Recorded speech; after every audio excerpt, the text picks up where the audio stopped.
দুইজনে তর্ক করতেছে যে এইবার আইপিএল থেকে মুস্তাফিজ আসার পরে চেন্নাই আর ভালো খেলতে পারছে না।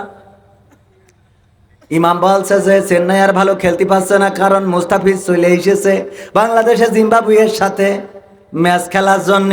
বলছে না অসুবিধা নেই, ধোনি আছে, ধোনি ভালো খেলছে, চেন্নাই পারবে। বলছে না পারবে না। দুইজনে তর্ক বিতর্ক। হঠাৎ করে মসজিদে আজান। ইমাম বলছে ওগো মুসাল্লি, ওগো কানা মুসাল্লি, তোমার সাথে আর তর্ক করতে যাব না, আজান দিয়েছে, চলো নামাজ পড়তে হবে। নামাজের মধ্যে ইমাম সাহেব তেলাওয়াত করতেছে ওয়া কানা মিনাল কাফিরিন।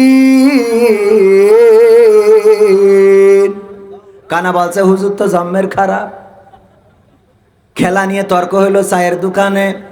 হুজুর মসজিদে এসে বলে ওয়া কানা মিনাল কাফিরিন, আমি কানা কাফের।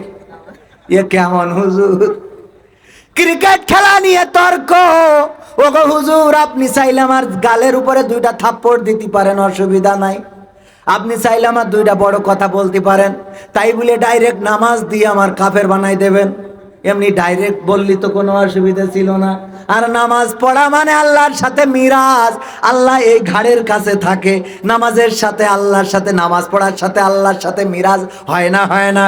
আল্লাহর সাথে মেরাজ হয়, মুমিনের মেরাজ নামাজের মাধ্যমে।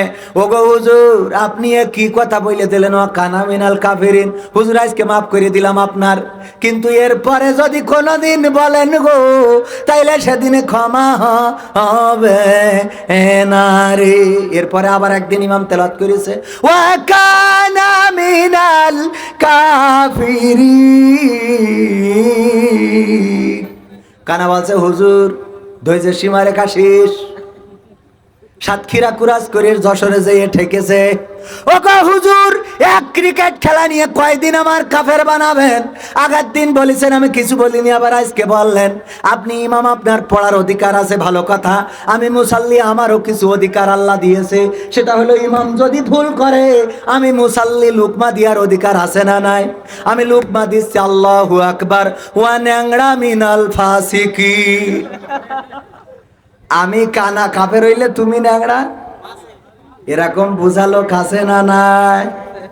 কোরআন বোঝে, একটা বললি আর একটা বুঝে বসে থাকে। যদি বলা হয় তোমরা জামাতবদ্ধ হও, কয় শোনো আমলিক করি জীবনে এটা করি মরবো, জামাতবদ্ধ হবো না।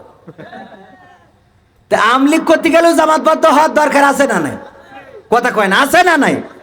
বিএনপিতে যেই বলবেন জামাতবদ্ধ হও, কবে ভাই জিয়াউরের আদর্শে অনেক দিন ধরে আমরা আদর্শিত, জিয়াউরের বাইরে কোনো দল হবে না। বলবে না? বলবে না? ওর বলছেন যে বিএনপিরা তোমরা জামাতবদ্ধ হও, ও মনে করি না জামাত ইসলাম করতে বলছে। সেদিন এক জায়গায় প্রশ্ন করলাম আমাদের কুইজে যে রাসূল সাল্লাল্লাহু আলাইহি সাল্লাম তার জীবদ্দশায় একটি সংগঠন তৈরি করেছিলেন।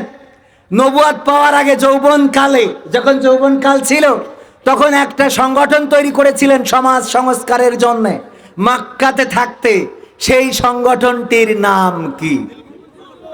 আমি এই প্রশ্নটা করেছি। আমাদের এভাবেও ভালো কাজ করা যায় ৯৮তম পর্বে। এটা ছিল লিখিত পরীক্ষা আমার ছাত্রছাত্রীদের নিয়ে।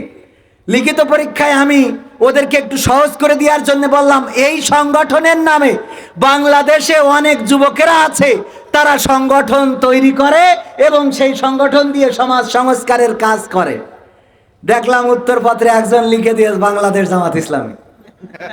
সহ্য না করি পারা যায়, মানে ওর একটু টার্গেট করিয়ে দিয়েছি, ও ধরি নেস তাহলে জামাত ইসলাম হবে। রাসূল কি জামাত ইসলাম বানাইছিল? কি বানাইছিল? হিলফুল ফুজুল। তার মানে বুঝার দরকার আছে না নাই? একটা বুঝাইলে আর একটা বুঝে বসে থাকে। ভাইরা আমার, তাকবীর জানাজার নামাজে কয় তাকবীরে পড়তে হয়? যে ইমাম সাহেব দ্বিতীয় তাকবীর দেয় ও রুকুতি যায় আল্লাহর ওলি, কারণ ওর তো সারা জীবন জানা নেই যে জানা যায় আসলে কয় তাকবীর দিতে হয়। তাকবীর দিয়ে কি করতে হয় এটা যে আল্লাহু আকবার বলে সেই। আবার দেখা যায় রোজার মাস ইফতার নিয়ে বসে আছে, ইমাম সাহেব মসজিদে তেলাওয়াত করতেছে আল্লাহু লা ইলাহা, মানে লা ইলাহা ইল্লাহু যাওয়ার আগে যে আল্লাহু বলি ও পানি খাওয়া শেষ। মানে ও মনে করছে আজান দিয়েছে, ভাই আজানটা একটু দিয়ে আল্লাহু আকবার পর্যন্ত যা।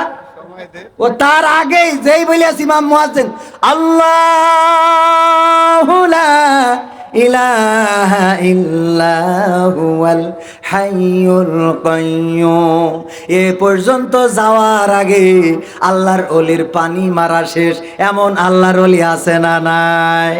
ভাইরা আমার, এই জন্য কি বলছে হুজুর, জিহাদ মিহাদ কোথায় আছে দেখিনি কোনখানে, দরগা পীরের মাজার আমার অনেক বেশি টানে, সেথায় গেলে শর্টকাটে ভাই জান্নাত পাওয়া যায়, পরকালে তরাই নেবে চিন্তা তেমন নাই।